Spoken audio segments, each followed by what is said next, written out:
Claudia, Massimo, dietista, Zero. ben ritrovata un'altra volta. Grazie. Esatto, Zero, perché siamo numeri, non sono un numero? Bah, comunque, questo è il podcast Peso le parole. Un'altra volta ospite tu che l'hai avviato questo podcast. E oggi diciamo che facciamo un discorso un pochino più addentrato nell'ambito della nutrizione e del rapporto delle persone con il cibo. Mhm. La prima domanda che ti faccio è: perché fare una dieta? Ok, perché fare una dieta? Allora, in un mondo ideale, fare una dieta vuol dire voler imparare ad avere un rapporto equilibrato con il cibo. Con il cibo, in realtà con la triade cibo, peso, corpo.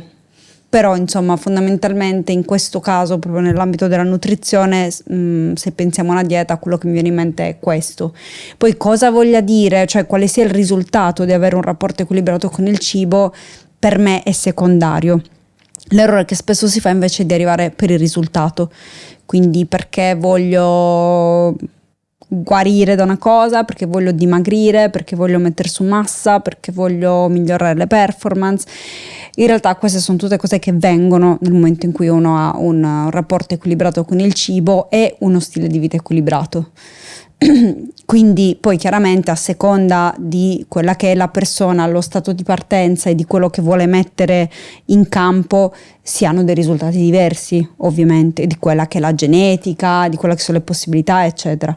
Dimmi se ho capito, cioè tu dici che quando uno centra l'obiettivo di avere un rapporto ottimale con il cibo, il fatto di avere controllo sulla propria forma fisica e quindi i risultati diventa automatico e automaticamente ottimizzato nel fatto che è un rapporto equilibrato?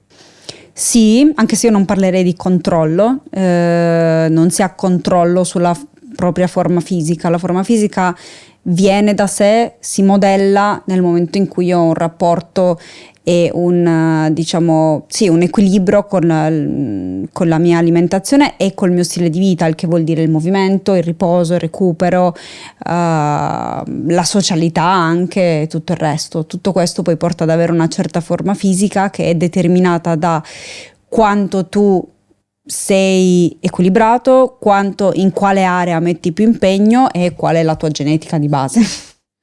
Ok, e quindi come ti approcci te lo dico perché anche nel mio lavoro capita, no? A quelle persone che invece ti contattano, tra l'altro qua potrebbe nascere la seconda domanda, cioè perché contattare una dietista? Mm-hmm. Cioè le persone ci contattano tendenzialmente invece proprio per un obiettivo. Mm-hmm. Come fai tu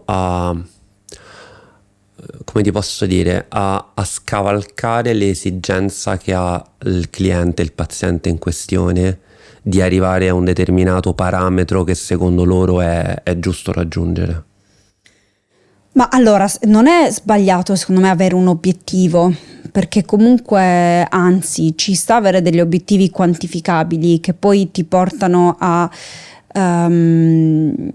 anche a essere soddisfatto o soddisfatta di quando l'hai raggiunto e anche a non voler strafare o anche a non avere, diciamo, obiettivi troppo vaghi che poi non sai bene che cosa fare per raggiungerli. Però quello che diciamo secondo me è sbagliato è partire dalla fine, cioè si può arrivare ovviamente ad un obiettivo, ma il momento in cui si inizia è un momento in cui secondo me la spinta principale deve essere interna, quindi deve essere un obiettivo interno che deve essere un obiettivo di equilibrio e non un obiettivo esterno, cioè non necessariamente un numero a cui arrivare. Non so se mi sono spiegata. È interessante il discorso di parametro interno e esterno, perché anche a me capita che le persone si allacciano a parametri appunto esterni e noi, poi dimmi quello che vuoi dire tu con esterno, però nel mio campo lo spostamento può essere dal non metterti in testa che alla tua età, nella tua condizione, devi fare quel tempo di corsa, sollevare quel tot chili di pesi, avere quelle tot circonferenze o BMI, perché anche se la scienza ovviamente ci dà delle linee guida dove è riscontrato un incremento ovviamente di benessere e di efficienza psicofisica, penso che non sia comunque sano che una persona si senta che deve essere in certi parametri. Tu come ti muovi su... Ma allora sì, no, assolutamente, soprattutto nella scienza della nutrizione molti parametri sono epidemiologici, sono statistici, per cui io quello che dico sempre ai pazienti è ok, si è visto che su grandi numeri quello è un range, tra l'altro non un peso, ma un range di più pesi in cui c'è maggiore probabilità di benessere, nella fattispecie minore mortalità per tutte le cause, ma questi sono grandi numeri, poi tu sei tu, quindi potresti avere un BMI più alto o più basso perché comunque geneticamente hai un'ossatura diversa o un'altezza diversa da quella di quella popolazione che è stata presa in esempio, oppure hai una muscolatura diversa, quindi per esempio maggiore, per cui non è detto che il BMI da solo, anzi il BMI da solo di solito non ci dice assolutamente niente, ci può essere utile come punto di partenza a livello diciamo globale, dice ok, questa persona si trova qua, però poi dopo devi prendere assolutamente altri parametri per avere un'idea della salute della persona. E infatti, cioè, poi le cose che tu prendi in considerazione sono tante altre.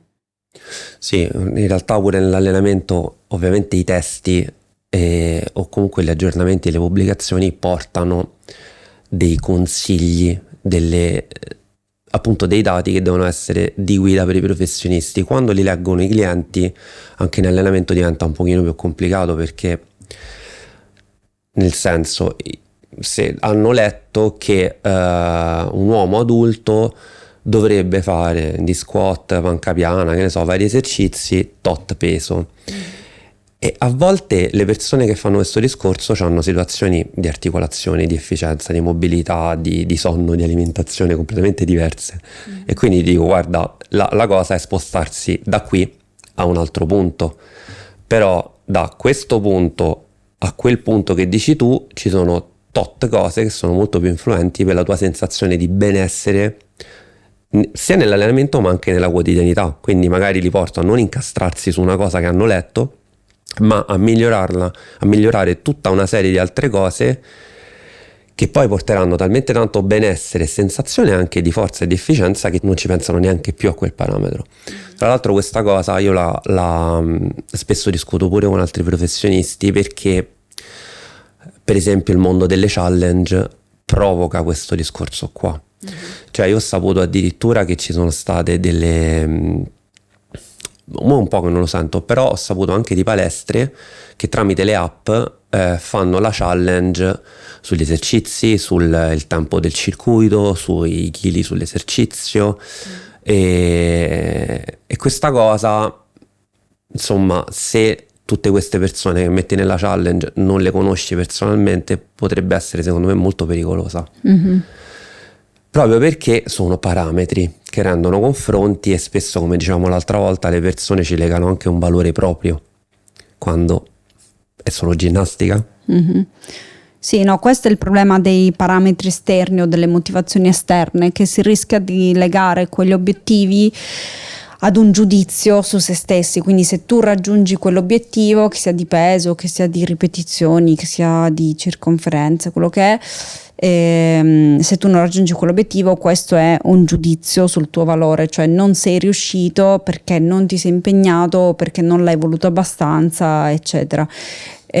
Quando invece se uno si focalizza di più, poi non dico appunto che non ci deve mai essere appunto un obiettivo numerico, cioè non è che i numeri di per sé siano malvagi, però bisogna prima di tutto essere flessibili, e questo poi secondo me differenzia la persona con una motivazione sana dalla persona con la motivazione disfunzionale, mettiamola così. Cioè bisogna essere flessibili e sapere fin dove si può arrivare un certo giorno, e magari il giorno dopo si arriva da un'altra parte, cioè non è che per forza uno poi deve avere un parametro fisso sempre. E di conseguenza invece un parametro interno di motivazione interna invece è qualcosa che non ha a che fare col valore, ha a che fare col benessere, e tu quello lo senti e non c'è nessuno che te lo può dire da fuori. Quindi È chiaro che poi, ok, fai un esame ematico e vedi che c'è un certo valore sballato e il tuo medico ti riporta che effettivamente quel valore sballato ti aumenta il rischio di qualcosa e sarebbe il caso di abbassarlo. Per carità, quello sì, ci sono dei target che uno cerca di raggiungere anche quelli cioè, a livello statistico, comunque sono sempre determinati a livello statistico. Noi sappiamo che un certo valore di colesterolo LDL è associato ad un maggiore rischio cardiovascolare, cardiocerebrovascolare, e va bene così e uno cerca di abbassarlo, però quello che poi non è che poi una volta che raggiungi quel valore molli tutto. Certo. Cioè il tuo obiettivo è sentire durante il percorso che c'è un miglioramento del tuo benessere, dopodiché mirare a mantenerlo, non solo perché l'LDL deve stare sotto un certo tot, ma anche perché ti senti meglio. Quindi appunto vediamo che la domanda originale perché fare una dieta è molto complessa e in realtà io penso che la risposta arriva facendo un percorso. Certo. È uguale con l'allenamento in realtà, tante persone si interfacciano all'allenamento per motivi, se vuoi, non voglio dire che sono superficiali, però insomma dopo scoprono che le risposte e la motivazione che ci può essere a investire sulla propria salute sono molto più importanti. Io per esempio tante volte, soprattutto con persone sopra una certa età, faccio il discorso che cioè al lavoro soffri meno le posizioni, le posture o addirittura magari lo stress in generale fisico, ok? Se hai figli, relazioni eccetera, stai vedendo che sopporti di più l'escursione, la passeggiata in centro, a giocare con i nipoti, con i cugini eccetera, cioè sono cose che secondo me valgono molto di più del motivo iniziale che a volte che poi lo raggiungono magari, però sì, esatto, quello è riduttivo. È vero, cioè perché è quello, magari a volte è una diretta conseguenza, naturale conseguenza di aver fatto un certo percorso. Allora ti voglio dire, perché non ne voglio parlare a lungo, quindi ho pensato che questa formula potrebbe piacerti. Ok. Ho chiesto ai miei clienti di darci delle risposte che non sono ancora scontate nel 2024, ma tramite me o tramite te hanno capito che dovrebbero esserlo. Ok. E ne ho tirate fuori 8 più una. Più una perché sull'ultima ne vorrei parlare un po' anche io. Allora, sarà difficile perché devi essere sintetica. Ok. Eliminare i carboidrati fa dimagrire. Non so come essere sintetica. Allora, eliminare i carboidrati potrebbe far perdere peso sulla bilancia per un po'. Questa è la vera risposta. Ok, il cibo integrale fa dimagrire. Questa cavolata. Ok, finita così, la vuoi chiudere così? Sì, la voglio chiudere così. Ok, quindi è proprio così. Non ce la posso fare. No, okay. Questa la chiudiamo così. Le altre so peggio, te lo dico. I cibi light sono migliori? Migliori per cosa? Questa è la risposta che mi sento di dare. Probabilmente per chi li produce sì. Ok, questo a me mi sta particolarmente antipatica. Vai. Poi ti dico perché. La frutta va ridotta essendo un alimento zuccherino. Ok, questa è una sciocchezza ovviamente.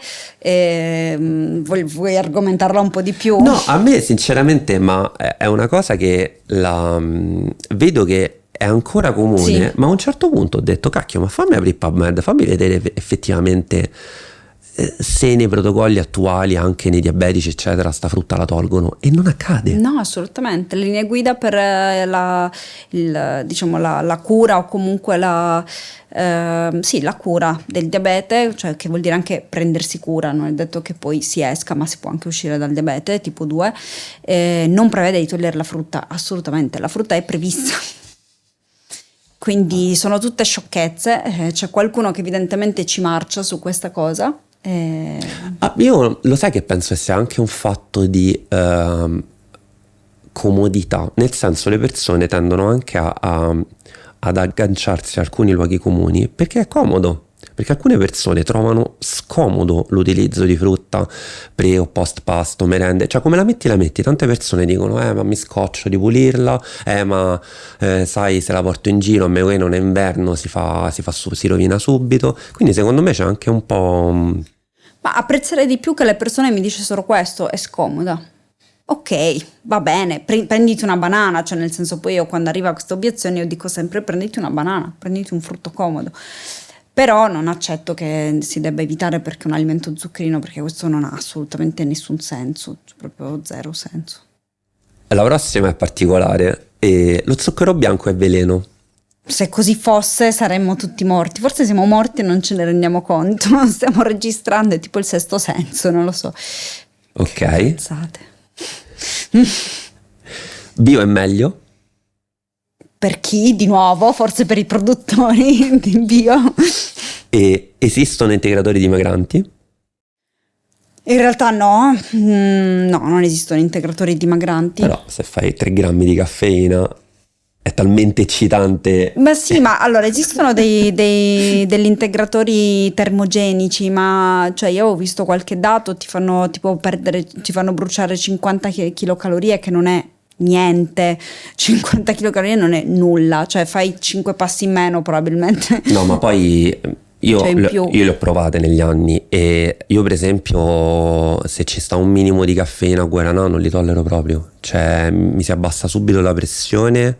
Sì, ma a parte che alcuni fanno male, tachicardia. cioè alcuni fanno male perché comunque di caffeina noi abbiamo un limite consigliato, ce ne sono alcuni che addirittura sono proprio borderline, vanno a interferire addirittura con la tiroide, ma comunque, comunque non hanno senso. Ah, poi ci sono quelli, per esempio mi viene in mente l'L-carnitina, che sono stati più o meno, cioè hanno visto un effetto ma a dei dosaggi talmente alti che provocano altre controindicazioni e quindi alla fine la cosa cade su se stessa, però ovviamente poi i produttori si appoggiano sull'evidenza anche sul dosaggio grande Sì, e sì, ti sì. danno un prodotto che per il dosaggio che loro legalmente possono consigliarti Sì, oppure ha avuto effetto su 6 persone nel mondo. è come cioè, il vino antiossidante, no? Cioè devi arrivare a un Vabbè. livello tale per avere un effetto antiossidante che ti vengono 2000 altre patologie. Sì, esatto, quindi vabbè, quello è un altro grandissimo mito, un'altra genialata. Però non l'hanno scritta questa.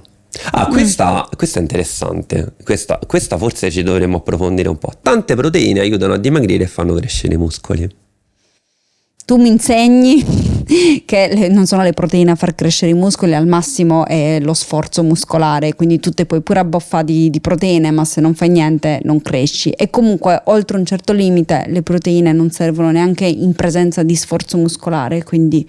Esatto. Ma allora, io ovviamente anche per le persone che seguo escono continui aggiornamenti. Basta Instagram, che ne so, i vari Brad Schoenfeld o Phil Campbell, eccetera. C'è gente che pubblica in continuazione aggiornamenti e molto spesso il discorso è sempre lo stesso, cioè che se loro vedono che le persone hanno una quota proteica sotto l'1,3-1,4 grammi per chilo di peso, se c'è un importante sforzo fisico, portarlo a 2, 2,1, 2,2 incentiva anche il dimagrimento. Ma perché? Perché nello stesso quantitativo di calorie sono bilanciate meglio.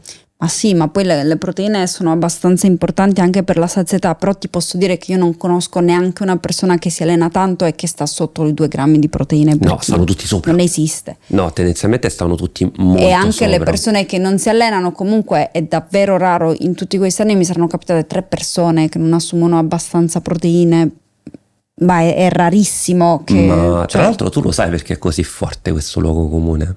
delle Io lo so. proteine. Almeno in ambito di palestra lo so. Vai, dimmi un po'.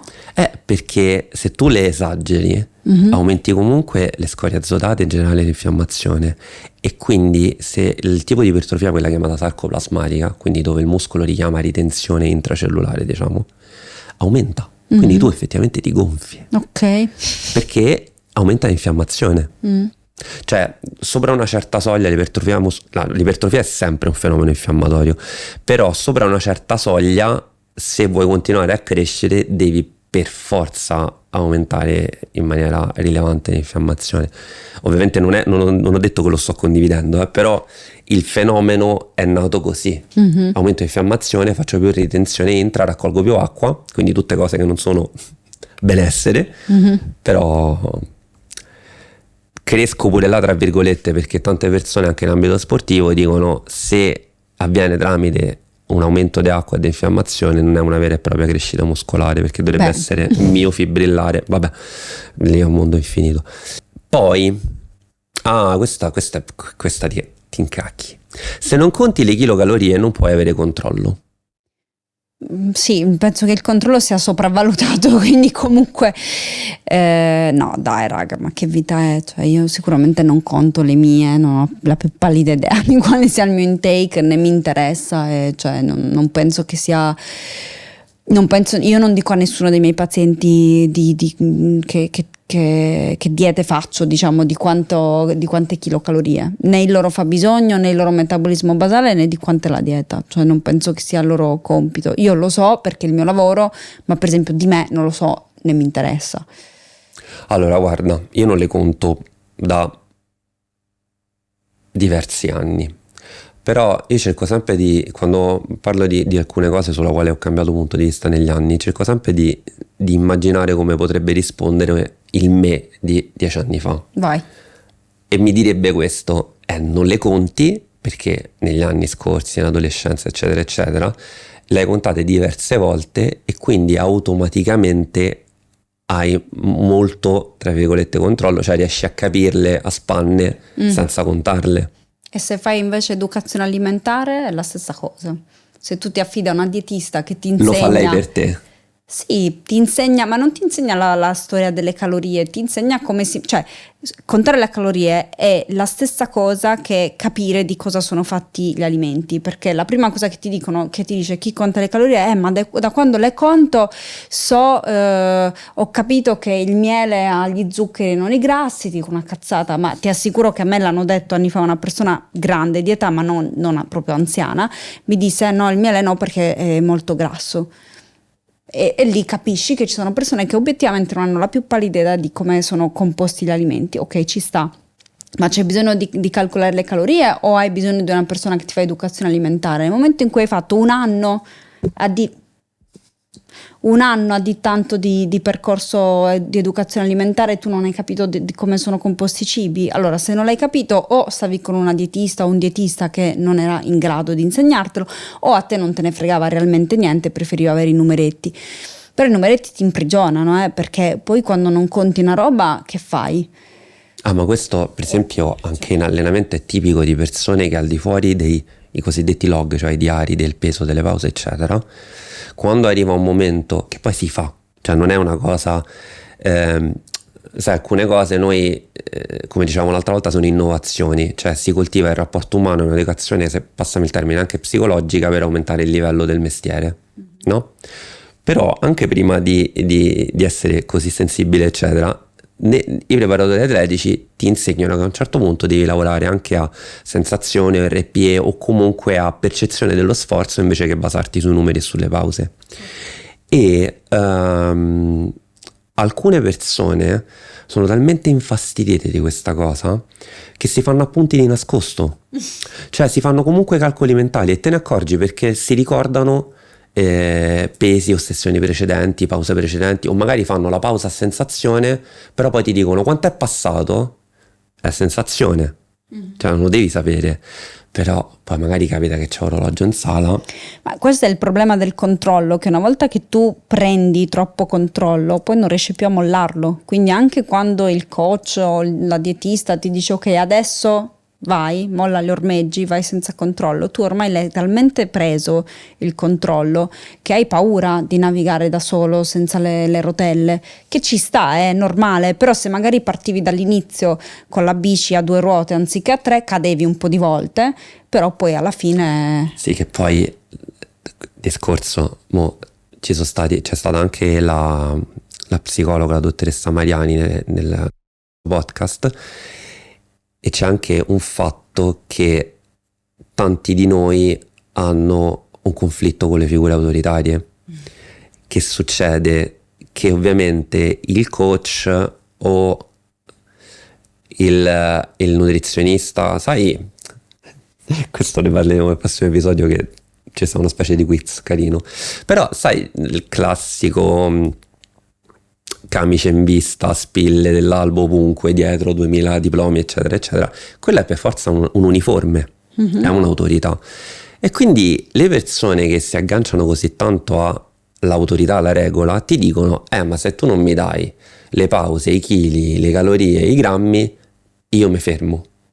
Perché non sono proprio in grado cioè hanno la sensazione di non fare nulla se vanno a sensazione. sono talmente non allenate a sentirsi che dicono no, ma a me se non mi dici quello che devo mangiare preciso, io faccio un casino.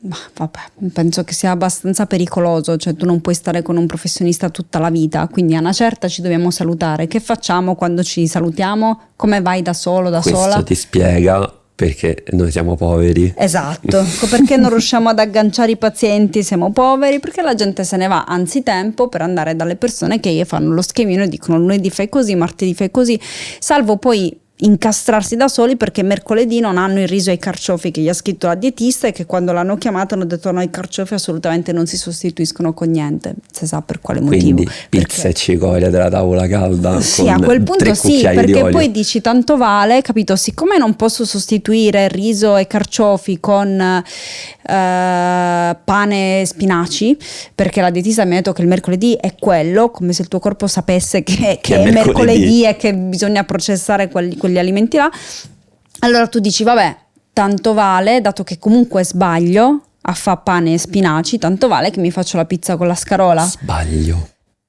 Lo so, è questo il problema.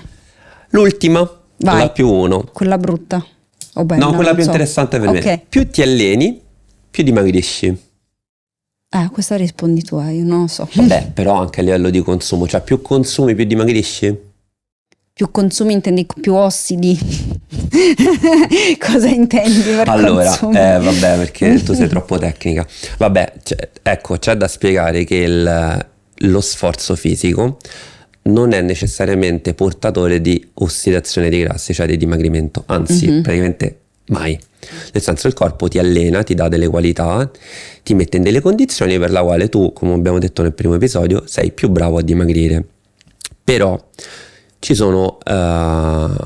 una quantità che è soggettiva di ciascun individuo che ti porta a centrare la massima efficacia, efficienza, cioè nel senso, ti faccio un esempio banale, quando vengono i clienti, se li vedo particolarmente stanchi, ma ho un percorso che stiamo facendo, si cambia strada. Cioè se viene una persona e mi dice guarda ho dormito 3 ore perché ieri ho fatto un incidente, tendenzialmente l'allenamento è o di abilità, oppure lì c'è un motivo molto tecnico, e in modo che si scarica, si cerca di aiutare il più possibile, non tanto un fenomeno di rilassamento ma quanto di relax a livello proprio di corteccia prefrontale, cioè fermare il rimuginio e l'allarme, che la ginnastica propriocettiva in genere le abilità fanno. È anche il motivo per la quale si promuovono tanto le abilità manuali e la musica.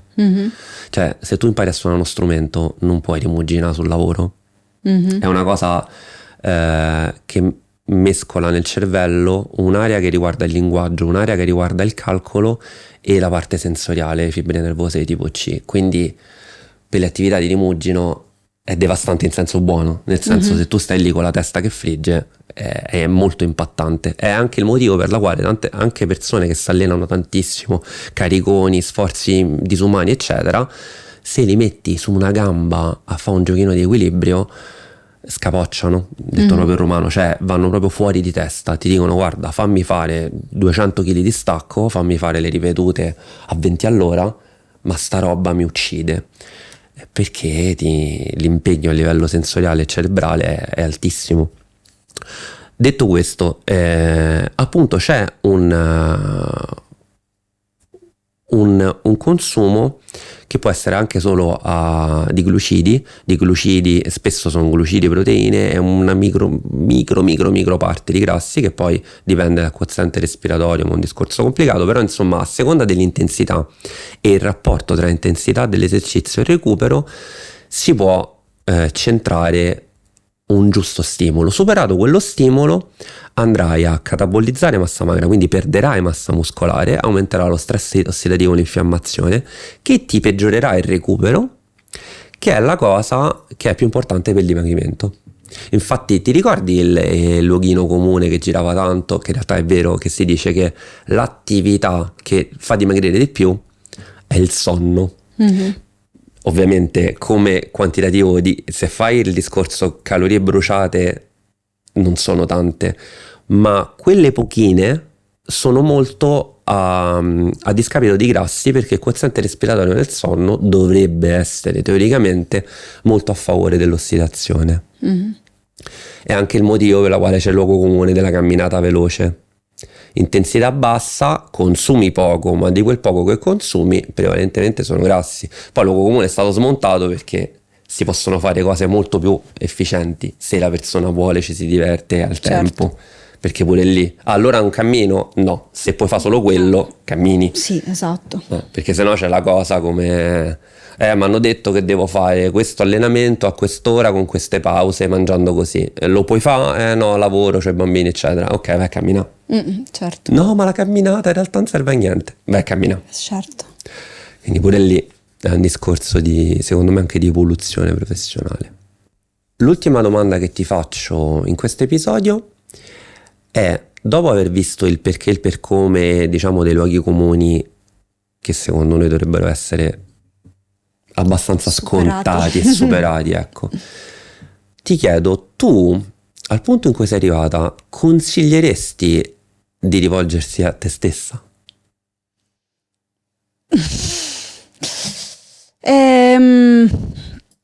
Sì, ovviamente.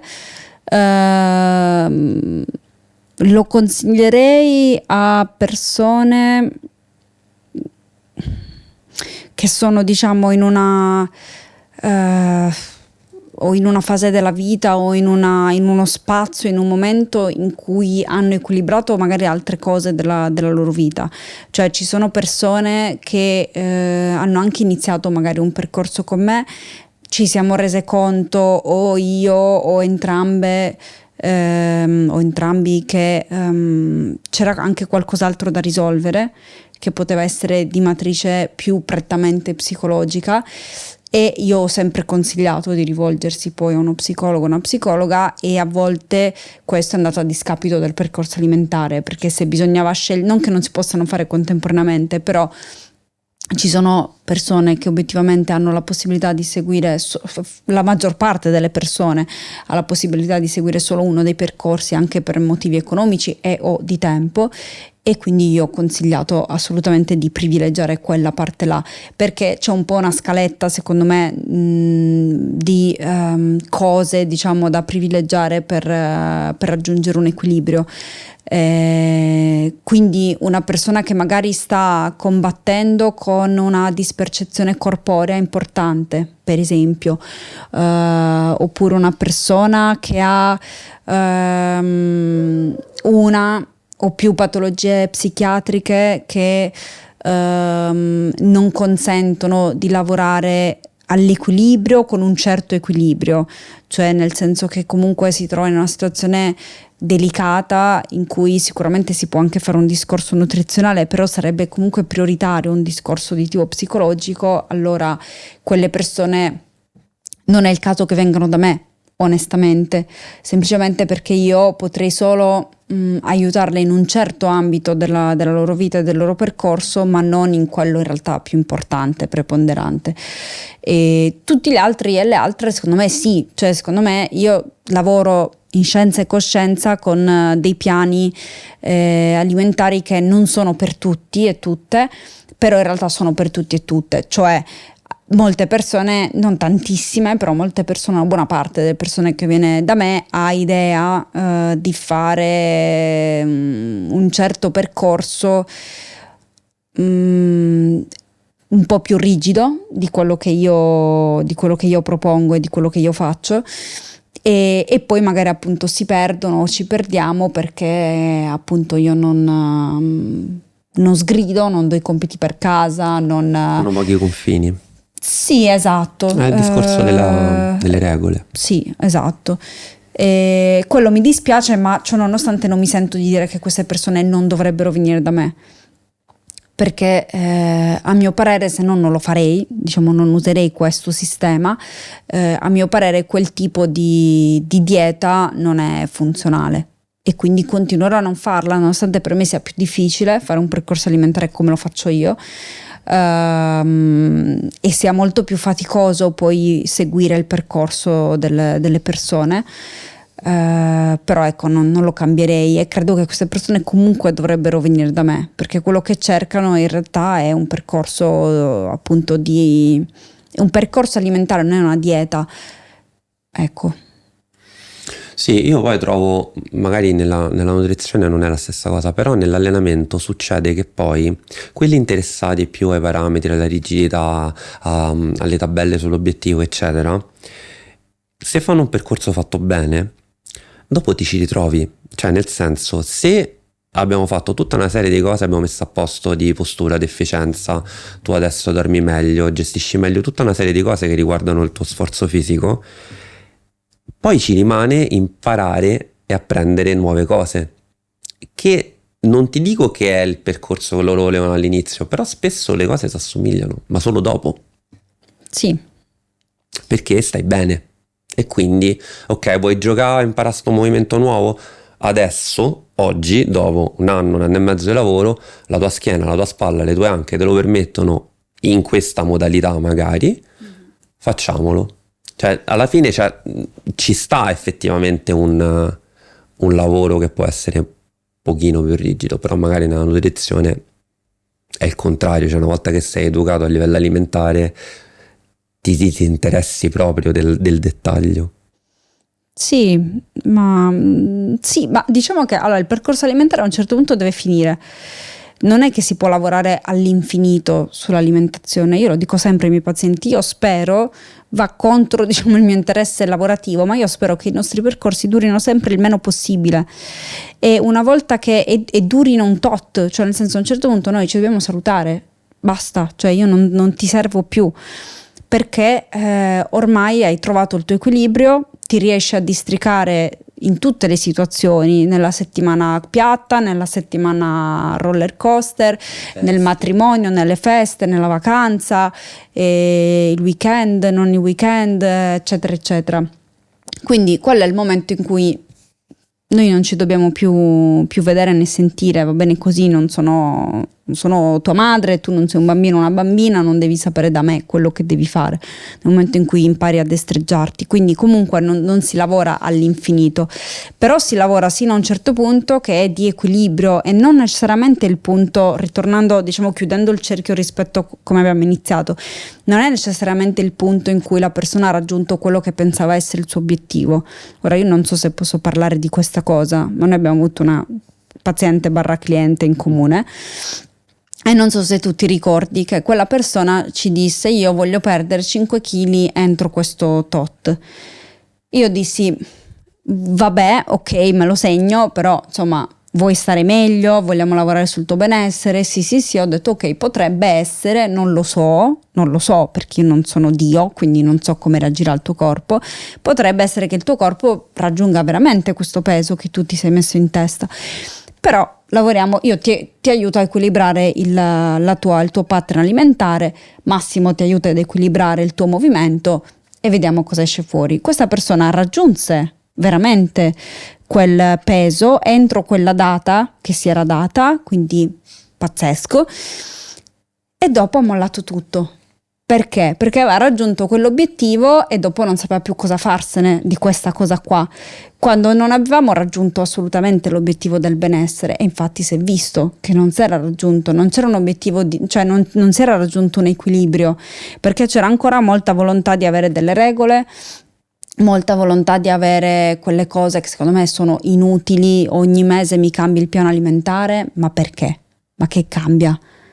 Cioè al massimo ti posso dire ok, la verdura e la frutta di stagione sono queste, il pesce di stagione è questo, ma basta, cioè, allora lei, come dicevamo l'altra volta, a volte derivano delle informazioni da gente che lavora su macchine da soldi. Ad esempio il carb cycling è nato nello sport, è nato uno sport dove ci stanno atleti che vengono strapagati o devono arrivare a quel giorno con quel peso, perché magari nei sport da combattimento c'è anche il calo peso, che da quando hanno visto che faceva danni giganti hanno cominciato a studiare tutte delle strategie per cercare di limitare i danni, non di avere il massimo effetto, di limitare i danni, che poi magari la persona comune legge e dice no, ma lo voglio fare pure io, ma come dicevamo l'altra volta, se tu vai a chiedere l'atleta dice no, ve prego, non ce la faccio più, non lo voglio più fare in vita mia. Lo fanno perché hanno un obiettivo e hanno un ricavo economico. certo, Cioè è come cambia le gomme alla moto. Cioè usano il proprio corpo come macchina, ma non è salute, c'è anche, cioè anche scientificamente è dimostrata questa cosa. nella stragrande maggioranza degli sport. Tant'è vero che queste persone prendono come riferimenti a volte atleti o cose che fanno veramente strategie particolari, e è gente che a 28, 29, 30 anni non vedi più, perché hanno finito la carriera sportiva e, a parte 2 o 3 fenomeni che effettivamente hanno integrato anche una grande condizione di benessere, tanti se li vedi già dopo 5-6 anni che hanno mollato, aiuto. Cioè, tante persone comuni hanno condizioni fisiche migliori, perché ci sta il logorio, il danno, infiammazione, lo stress, tutta una serie di cose. Ti dico, è una cosa che è carino, è un aneddoto che mi fa sempre ridere, che sai che noi insomma ci abbiamo avuto un po' di persone intorno, psicoterapeuti, terapisti, psicologi, analisti, coach, eccetera, eccetera, e ci fu una persona che mi disse una cosa che mi ha fatto sempre un sacco ridere, che dice: no, perché sai, è venuto un cliente, una cosa simpatica, perché mi ha fatto vedere la foto di un supereroe Marvel, un attore che ha fatto il supereroe Marvel, mi ha detto: ecco, io tra un anno devo essere così.